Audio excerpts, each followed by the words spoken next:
ഇഷ്ടപ്പെട്ട ഒരാളായിരുന്നു നെവിൻ. ഇപ്പൊ നെവിനാണ് ഇപ്പം മുന്നോട്ട് പോയിക്കൊണ്ടിരുന്നത്, ഗെയിമിൽ മുന്നോട്ട് പോയിക്കൊണ്ടിരുന്നത്. പുള്ളിയുടെ ഇപ്പോഴത്തെ ഗെയിമിനെ കുറിച്ച് നിങ്ങൾക്ക് എന്താ പറയുന്നത്?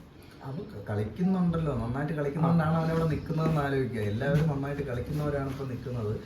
പോട്ടെ, പിന്നെ എന്താ പറയുക, അവരവരുടേതായിട്ടുള്ള രീതിയിൽ നെവിനൊക്കെ എന്ന് പറഞ്ഞു കഴിഞ്ഞാൽ വന്ന സമയം നന്നായിട്ട് കളിച്ചു, പിന്നെ കുറച്ച് ഡൗൺ ആയി, അവന്റെ മൈൻഡിന്നേ കളഞ്ഞു. ഞാൻ ശരിക്കും പറഞ്ഞു കഴിഞ്ഞാൽ ഈ കുറെ നാളുകൊണ്ട് ഇവനെ ഒന്ന് കാണുക വന്ന് കാര്യം, എനിക്ക് എന്റെ മൈൻഡിൽ വേറെ പരിപാടികളിലും ഇവനെ വന്ന് ഇത്രയും ദിവസമായിട്ട് ഫ്രണ്ട്ഷിപ്പ്, അതും ഈ പറയുന്ന ഓൺലൈൻ മീഡിയസ് ഒരുപാട് പേര് ചോദിക്കുന്നു, PR ടീംസ് നീയൊക്കെ ഫ്രണ്ട്സ് ആണെന്ന് പറഞ്ഞിട്ട് നീയൊക്കെ ഒന്നും കണ്ടില്ലല്ലോ, ഇതാണോ ഫ്രണ്ട്ഷിപ്പ് എന്നൊക്കെ പറഞ്ഞ്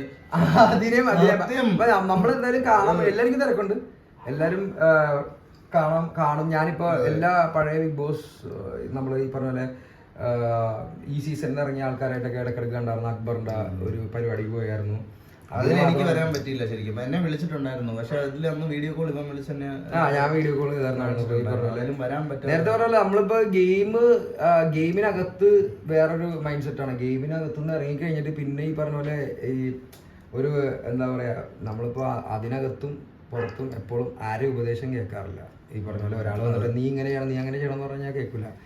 ഞാൻ എന്തുകൊണ്ടാണ് ബിഗ് ബോസ് കയറിയെന്നുള്ളത് ഈ പറഞ്ഞ പോലെ അതുകൊണ്ടാണ്. എപ്പോഴും ഒരു അഭിപ്രായം ഉള്ളതാണ്. പിന്നെ ഈ പറഞ്ഞ പോലെ ഒരൊറ്റ നിലപാടുള്ളൂ എപ്പോഴും, അല്ലാതെ നിലപാട് മാറ്റി കളിക്കാറൊന്നുമില്ല. നിലപാട് ഇല്ലാത്ത ആൾക്കാർക്കാണ് ബുദ്ധിമുട്ട്. അപ്പോൾ അവരെന്താണെന്ന് വെച്ചാൽ PR വഴിയോ ആർമി വഴിയോ എന്താണെന്ന് വെച്ചാൽ ചെയ്തോട്ടെ.